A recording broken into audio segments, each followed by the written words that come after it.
कोटी भारवाये त्याचे सरसोई साहे, ऐसी कैवयाची जाती करीला विनोदी.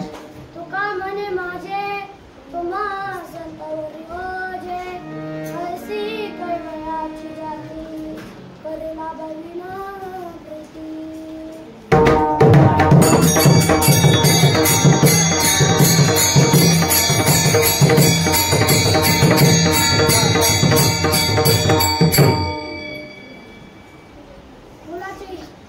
मुलाचे हित व्हावे हे त्याच्या चित्तास वाटत असते. मुलाकडून लाभ होण्याची इच्छा मनात न बाळगता आई त्याच्यावर कृपा करीत असते. अशी तिच्या कैकईची प्रेमाची विलक्षण जाती आहे. ज्या मुलाचे 9 महिने पोटात ओझे बाळगले आहे त्याचा ती सर्व सोयी सांभाळ करते व त्यापासून होणारे कष्ट सोसते. तुकाराम महाराज म्हणतात ज्या मुलाचे ओझे आईवर असते त्याप्रमाणे माझे ओझे तुम्हा संतावर आहे. तुका म्हणजे माझे ओझे तुम्हा संतावर आहे. या भंगात तुकोबराय माऊली समोर विनंती करतात की ज्ञानोबा माऊली समोर तुकोबराय समोर ज्ञानोबा माऊली असावी असे वर्णन आहे. हे वर्णन 2 प्रकारे होते, प्रत्यक्ष व अप्रत्यक्ष. प्रत्यक्ष म्हणजे समोर व अप्रत्यक्ष म्हणजे माघारी. शास्त्र सांगते प्रत्यक्षापेक्षा अप्रत्यक्ष हे श्रेष्ठ आहे. तुकोबराय जेव्हा मागल्या अवतारात नामदेवराय होते तेव्हा माऊलीचा स्वभाव कळाला व तुकोबरायांनी ज्ञानोबांना माऊली संबोधले आहे. ज्ञानराज माझी योगांची माऊली जने निगमवली प्रगट केली. एकदा नारद मुनींना प्रश्न पडला की संत संगतीचा काय लाभ आहे.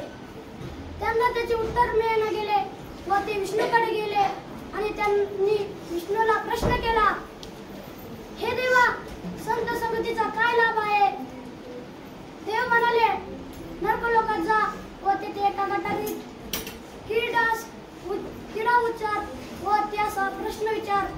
नारदांना थोडे वेगळे वाटले परंतु ते नरकलोकात गेले.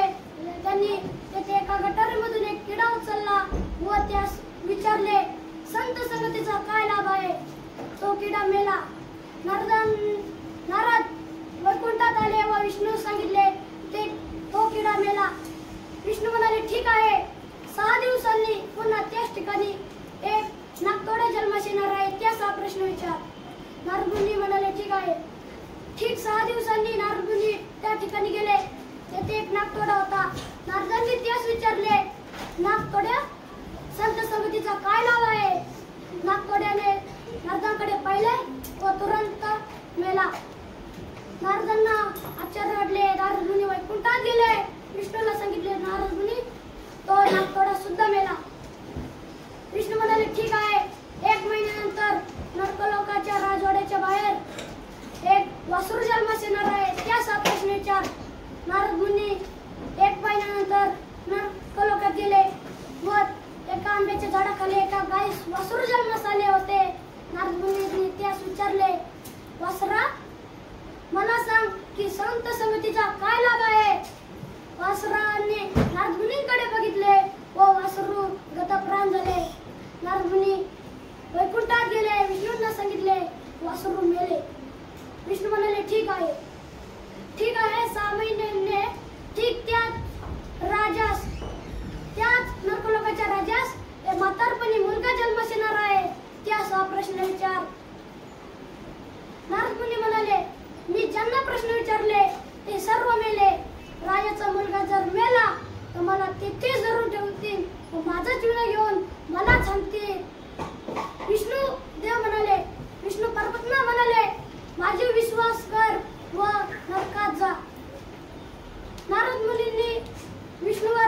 सुवास ठेवून ठीक 6 महिन्याने नरकलोकात गेले व नरकलोकात प्रकट झाल्या नरकलोकाच्या राजाने नारद मुनींचे स्वागत केले व नारद मुनींनी मोक्याचा फायदा घेऊन राजाच्या मुलास प्रश्न विचारला, मुला संत संगतीचा काय लाभ आहे?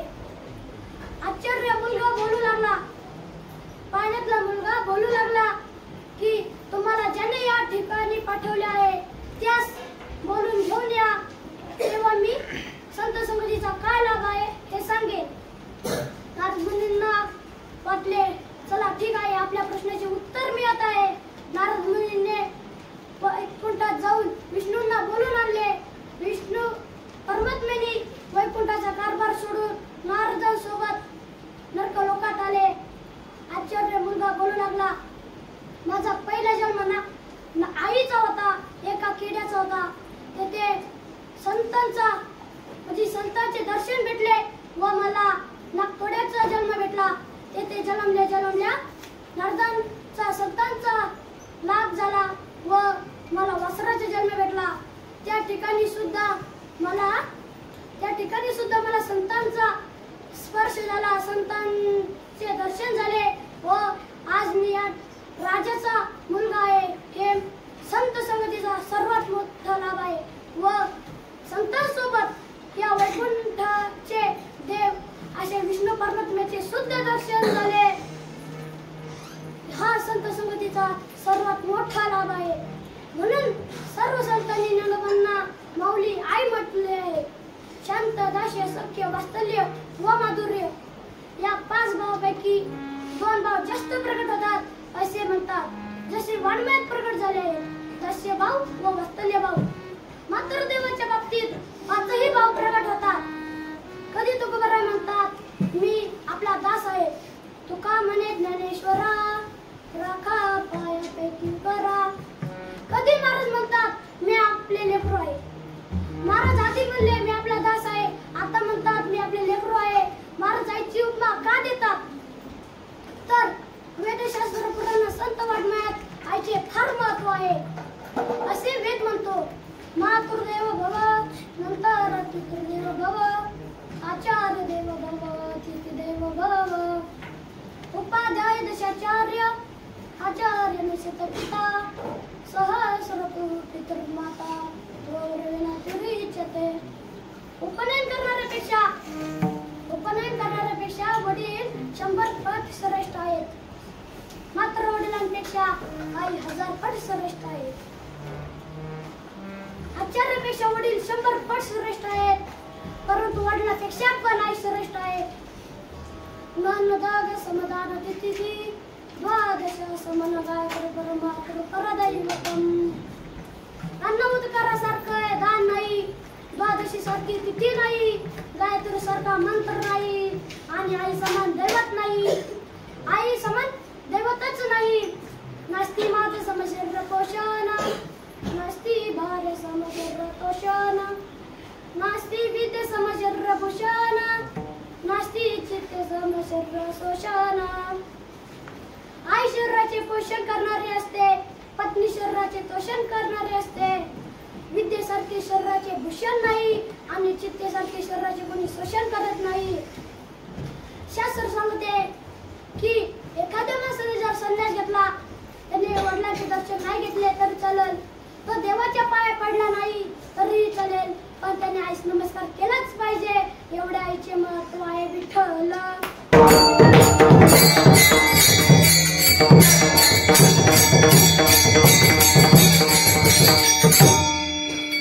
म्हणून महाराज 5 माता सांगतात, राज्यपत्नी, गुरुपत्नी, मित्रपत्नी, सोमाता, पंचते मातर. राजाची बायको, गुरुपत्नी, मित्रपत्नी, सासूबाई व आपली आई 5 माता आहेत. संबंध जर पाहिला तर राजाची बायको गुरुपत्नीचे कधीतरी दर्शन व्हावे म्हणून संबंध. मित्रपत्नी चहा कांदा पोहे करत संबंध. मुलगी दिली म्हणून सासूबाईचा संबंध. मातर जन्म देणाऱ्या आईचा संबंध शब्दात सांगता येत नाही. किंबहुना धनुर्धरा, जो मातेची आहे उदरा, हो मातेचा सोयरा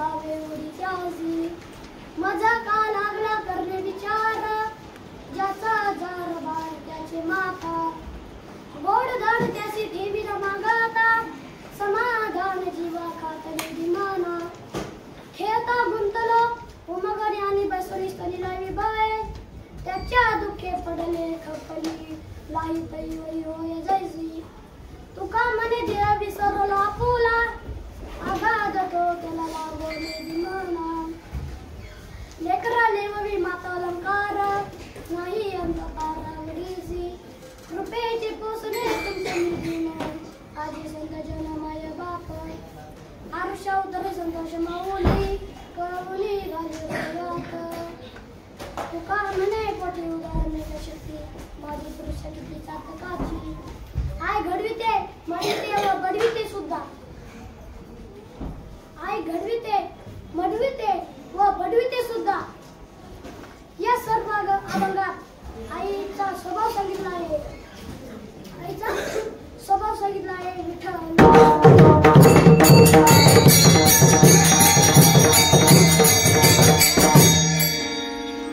मुलांची आई किती जवळ असते मुलांची आई किती जवळ असते अगं आई हो बाबा तू अक्षर जर पाहिले तर पहिल्या शब्दात दुसरा अक्षर ग व शेवटच्या अक्षरात तिसरा अक्षर घ एवढे आई व बापात अंतर असते बापाची मजा काय सजा अशी मराठीत म्हण आहे अशी एक मराठीत म्हण आहे व ती तंत तंत खरे आहे या जगामध्ये खूप खूप जन्माला येऊ शकतात मात्र कुमाता देत झालेली नाही अशी शंकराचार्य सांगतात हे आई या पृथ्वीवर मी तुझा माझी या पृथ्वीवर तुझे पुष्कळ वागणारे भरपूर पुत्र आहेत पण त्यामध्ये मी निराश असा चंचलवृत्तीचा तुझा मुलगा आहे पण तुला माझा त्याग करणे योग्य नाही कारण या पृथ्वीवर पुत्र होतात मात्र कुमाता होऊ शकत नाही आईचे एवढे उपकार असतात की कोणताही मुलगा आपल्या आईच्या मनातून मुक्त होऊ शकत नाही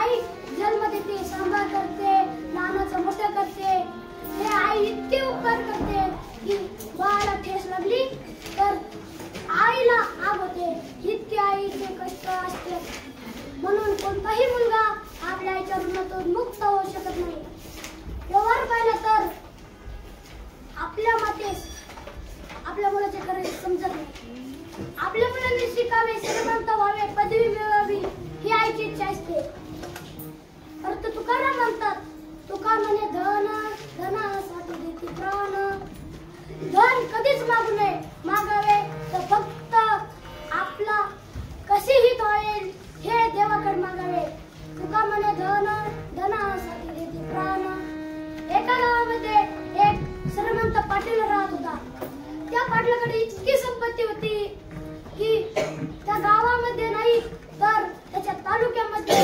सर्वात श्रीमंत तो शेठ होता दरवर्षी त्या गावामधून काही वारकरी पंढरपूरला जात होते एके वर्षी असेच झाले वारकरी पंढरपूरला निघाले व त्यांनी शेठला विनंती केली की तुम्ही बी आमच्या सोबत चला तुमची बी पंढरपूरला यायला हवे तुम्ही बी पंढरपूरला या तुमचे बी हित होईल हे सर्व ऐकून शेठ पंढरपूरला येण्यास तयार झाले शेठने सर्व अंगावरचे सोने अंगठी सर्व काढून ठेवले व पंढरपूरला वारकऱ्यासोबत गेले चंद्रभागेचे स्नान केले देवा सोडले या शेठची आपण परीक्षा घेऊ देव वासुदेवाच्या रूपाने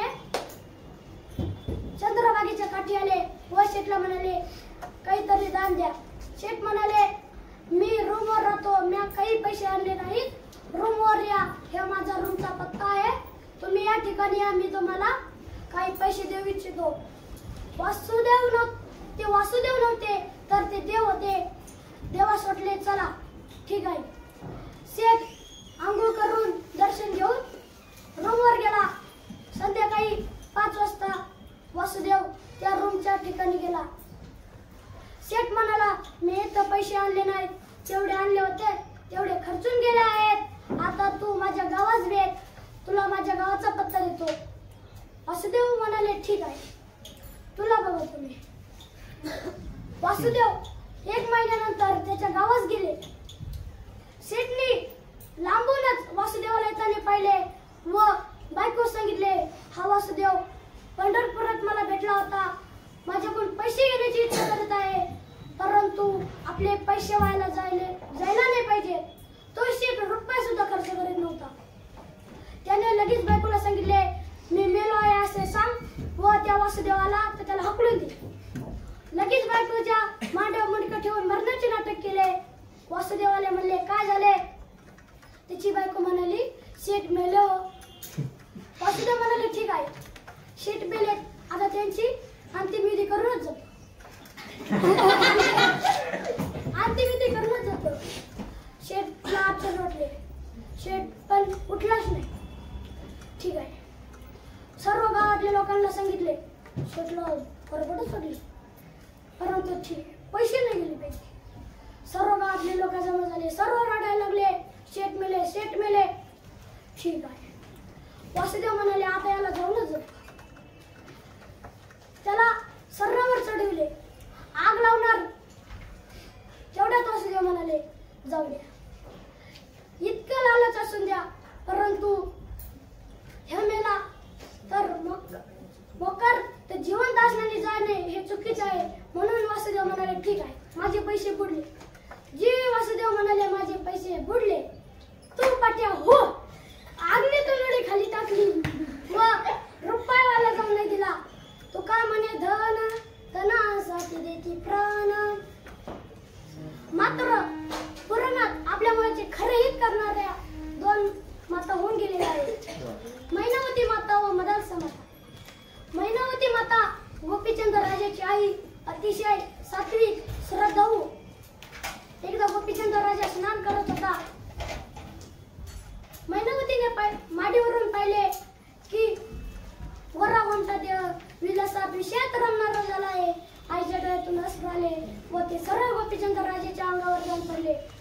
दुःखाचे अश्रू गरम असतात हे राजास कळले व तो राजा गोपीचंद राजा आई प्रेमी होता.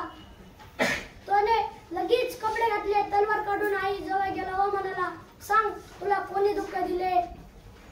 मी तुझा मातृभक्त आहे, तुम्हाला आज्ञा कर की तुला कोणी दुःख दिले? आई म्हणाली, तुला सांगते, मला कोणी दुःख दिले नाही. तुझा गोरा गोरा देह विलासात विषयात रमणारा झाला आहे, म्हणून माझ्या डोळ्यातून अश्रू आले. गोपीचंद राजा म्हणाला, आई सांग, कावर विजय कसा मिळवायचा? आई म्हणाली, परमार्थ करावा लागतो, तपश्चर्या करावी लागते. आईच्या आज्ञेशिवाय सव्य म्हणून गोपीचंद राजाने राजाचा त्याग केला असे कबीर दास म्हणतात. गोपीचंद बचन सुनकर महल मुझे सब छोड़ा, हरी से कोई नहीं बड़ा, दीवाने की वकलत में पड़ा विठ्ठल.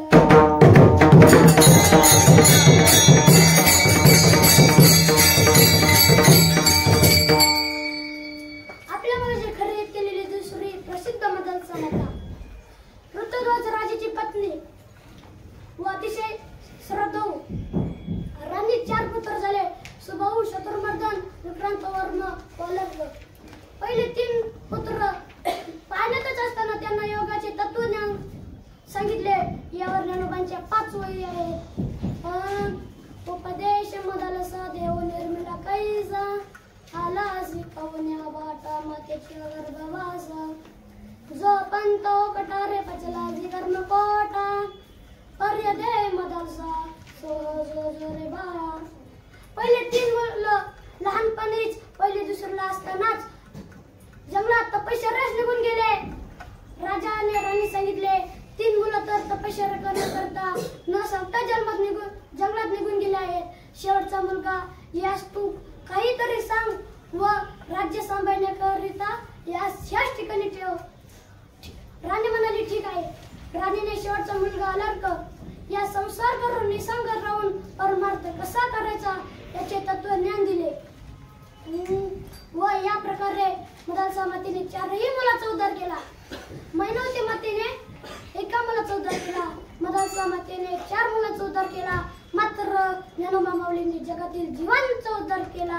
केला जगासी उपकार तरी येणारी नर. हिताचे 4 प्रकार आहेत. हित, अहित, विहित, सुहित. आत्मबुद्धी हितार्थ, गुरु बुद्धी विशेषता, परबुद्धी विनाशाय, श्री बुद्धी प्रलया.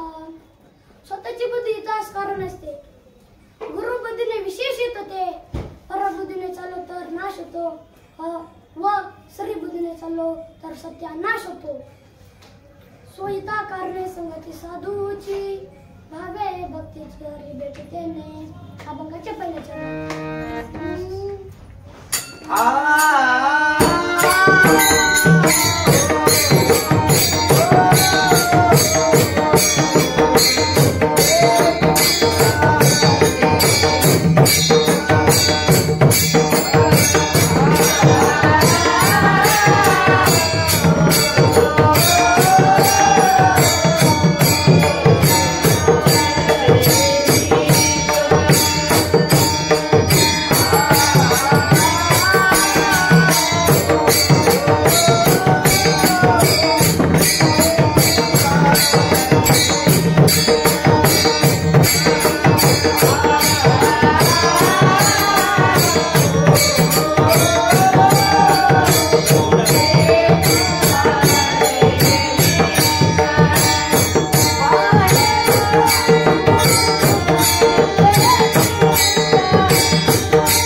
चित्रपटात रूपांतर केलेले आहे.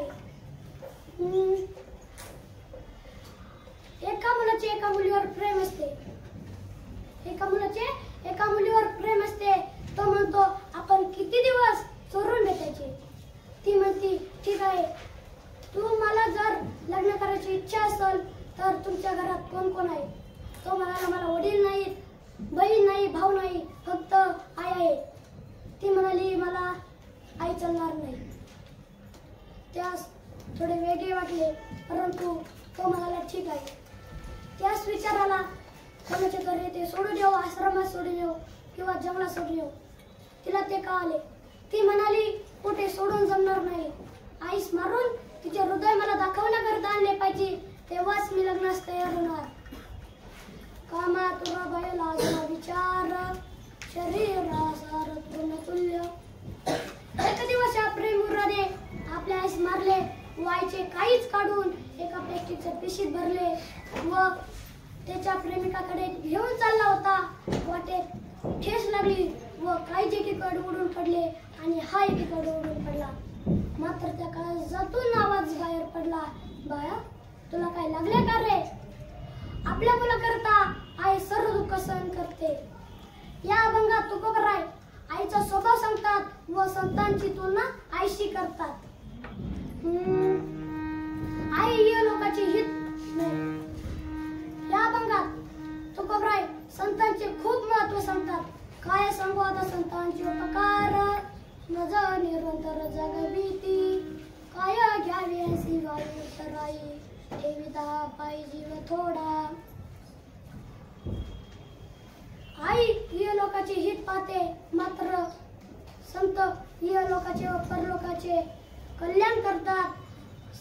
ते पापापासून तापापासून सांभाळतात, संरक्षण करतात व आपले शिक्षण ज्ञान हे आई देतात.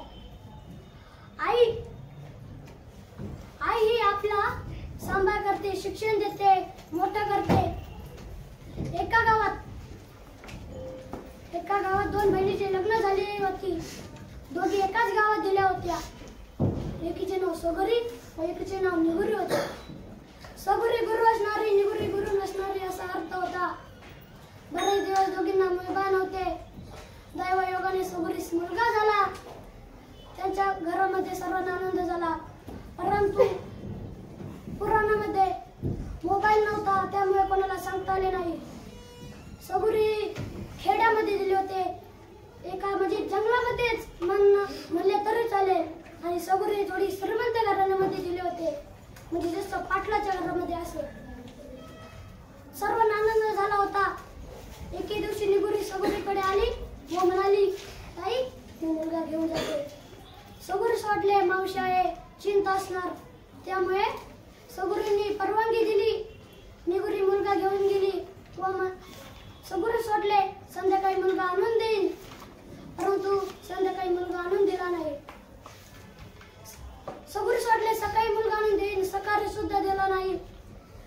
सगुरी निगुरीच्या घरी गेले व घरात घुसली. घराच्या तोंडालाच पाण्यात बाळ ठेवलेले होते. सगुरीने मुलगा पाजला व म्हणाली, ताई मी मुलगा घेऊन जाते. निगुरी म्हणाली, कोणता मुलगा? मुलगा माझा आहे. सगुरीस आश्चर्य वाटले. सगुरी म्हणाली, ताई तू हे काय बोलतेस? मुलगा माझा आहे. निगुरी म्हणाली, मुलगा माझा आहे. दोघीचे भांडण लागले. गावातील लोक जमा झाले. निगुरी श्रीमंत घराण्यामधले असल्यामुळे निगुरीने पैसे देऊन सर्वांना आपल्या बाजूने करून घेतले होते. सर्वांना आपल्या बाजूने करून घेतले, त्यामुळे सगुरीस काहीच करता आले नाही. शेवटी सगुरी न्यायाधीशाकडे पळत गेली व सांगितले, न्यायाधीश साहेब, माझाच मुलगा असताना माझीच बहीण माझा मुलगा मला देत नाही व तुम्ही या ठिकाणी न्याय लावा. न्यायाधीशाने सांगितले, माझा न्याय योग्य आहे, चांगला न्याय आहे, योग्य न्याय करणार. प्रकरण न्याय प्रविष्ट झाले. दोघी आपापल्या बाजू मांडू लागल्या. दोघी बहिणी आपापल्या बाजू मांडू लागल्या. न्यायाधीश सगुरी म्हणाली, साहेब मला पाना फुटला आहे. सगुरी म्हणाली, साहेब मला पाना फुटला आहे, मुलगा माझा आहे. निगुरी म्हणाली, साहेब ती मावशी आहे म्हणून तिला पाना फुटला असेल. हे सर्व गावकरी साक्षीस आणले आहेत. यांना विचारा की हा मुलगा माझाच आहे. सगुरी गरीब होती, त्यामुळे तिच्या बाजूने कोणी गेले नाही. निगुरीने सर्वांना पैसे दिले होते, सर्वांना संपत्ती दिली होती, त्यामुळे सर्वांनी सांगितले हा मुलगा निगुरीचा आहे.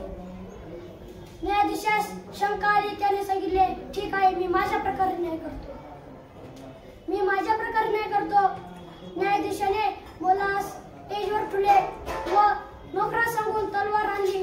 तलवार मुलाच्या कपावर ठेवली व म्हणाले, आता आपण काय करू? मुलाचे दोन भाग करू, एक सगुरी देऊ व एक निगुरी देऊ.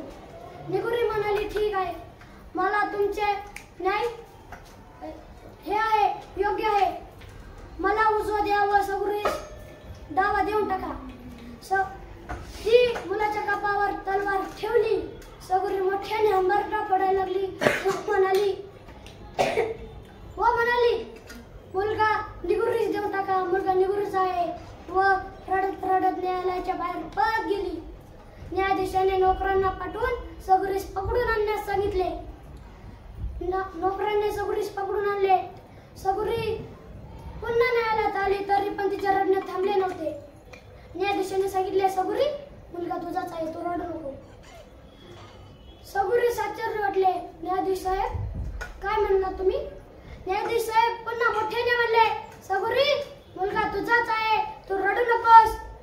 निगुरी म्हणाली, मुलगा माझा आहे. न्यायाधीश साहेब म्हणाले, सख्खी आई मुलाचे तुकडे करा असे म्हणू शकत नाही, आणि तू खुशाल म्हणते की डावा मला देऊ नका, तिला द्यावं, उजा मला द्या. या अर्थाने साहित्य होते की निगुरी मुलाची खरी आई नव्हती. या प्रसंगावर पूर्वी एक नाटक होऊन गेले, जग न्यायवादाचे, यावरून हे सिद्ध होते. तात्पर्य हे होते की आई मुलाला लहानपणी बाबा, दादा, मामा हे सर्व आई शिकवित असते, सर्व चांगले शिक्षण आई देत असते. मुलाच जर कोणी सांगितले, आई घाल्या ही शिवी त्याला दे, आई घाल्या ही शिवी तेच दी, तर मूर्खा त्यास म्हण, तर तो काय करतो, आईला विचारतो, आई त्यांनी सांगितले त्यास मूर्खा म्हण, म्हणू का नको? आई म्हणते म्हणू नको. तेव्हा जरी पुन्हा म्हणला तरी म्हणू नको. हे सर्व चांगले शिक्षण आई देत असते. एके ठिकाणी एक महात्मा वारला होता. त्याचा एकच मुलगा होता. त्या सर्व त्याला मॅनेजरने विचारले की ही सर्व संपत्ती तुला द्यायची की नाही द्यायची? तो म्हणाला, मला काहीच नको, ही सर्व अर्पण करून टाका, ही सर्व अर्पण करून टाका व ही सर्व दान करून टाका माझ्या वडिलांच्या नावाने. परंतु त्या ठिकाणी त्याची आई आली व म्हणाली, माझी सर्व संपत्ती माझ्या मुलास मिळाली पाहिजे. तात्पर्य की आपल्या मुलाच्या सांभाळ, रक्षण हे सर्व आई करत असते, संपत्ती देते, सर्व दुःख सहन करते. अभंगाचे तिसरा चरण.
कधी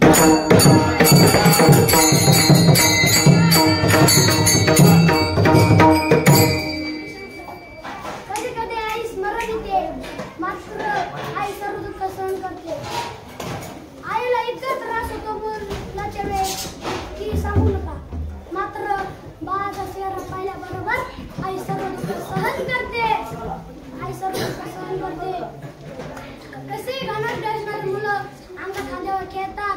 एखाद्यावेळेस लहान मुलगा असतो, तो खेळता खेळता आपल्या आईच्या वडिलांच्या अंगावर मलमूत्र विसर्जन करतो, मात्र आई वडिलांस त्याची वीट येत नाही. अमंगळपणे घरी उचलून आता ज्ञानोबा माऊली माऊली आहे, आई आहे. आई त्याच म्हणतात तिला कमीत कमी एक अपत्य पाहिजे. एक अपत्य म्हणजे एक मुलगा पाहिजे. या माऊलीत कोणती मुलं आहेत? या माऊली 4 जणांनी मुलं म्हणले आहेत की आम्ही यांची मुलं आहेत. पण माऊलींनी म्हणले आहेत की हे माझी मुलं आहेत. ही वेदांची माऊली आहे, ही योग्यांची माऊली आहे, ही साधकांची आहे, ही अनाथांची माऊली आहे. ज्ञानाबाई माझी अनाथांची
सर्वांचा उद्धार करणारी अशी ज्ञानोबा माऊली अनाथांची माया आहे असे सांगितलेले आहे.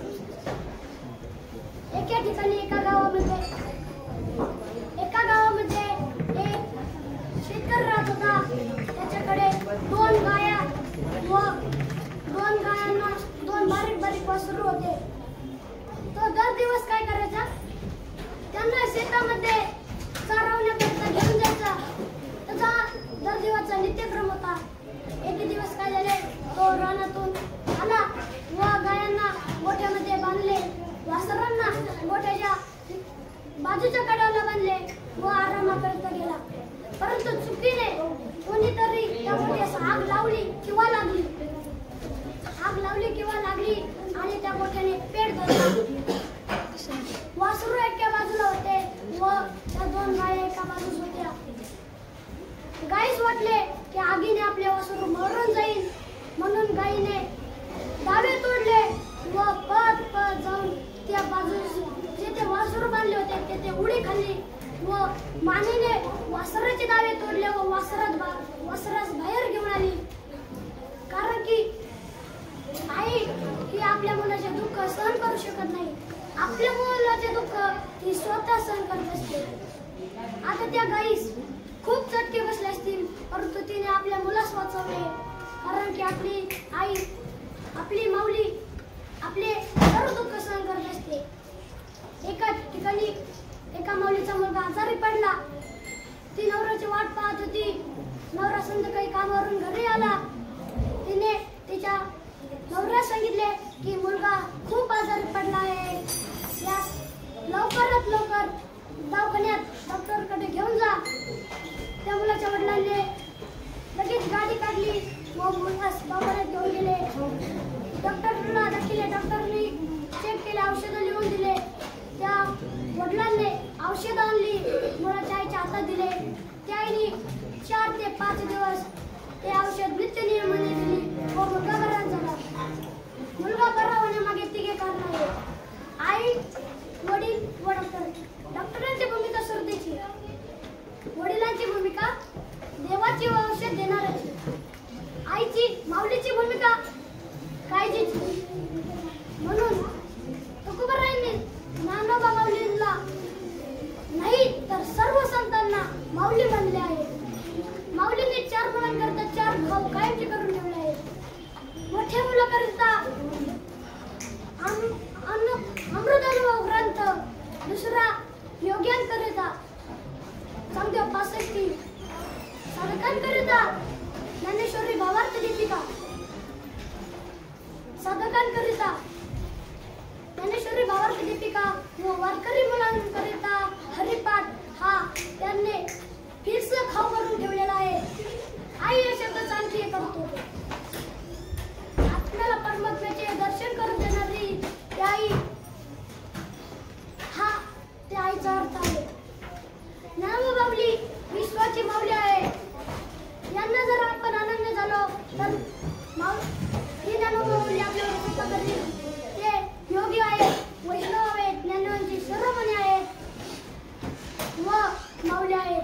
झालेली सेवा या ठिकाणी महाराज तुकोबाराय आपले वजे माऊलींवर, संतांवर आपले वजे अर्पण करतात. तेच अभंगाच्या शेवटच्या चरणात.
तुकोबरायांच्या, सर्व संतांच्या व आमच्या महाराजांच्या पायी चरणी अर्पण करतो.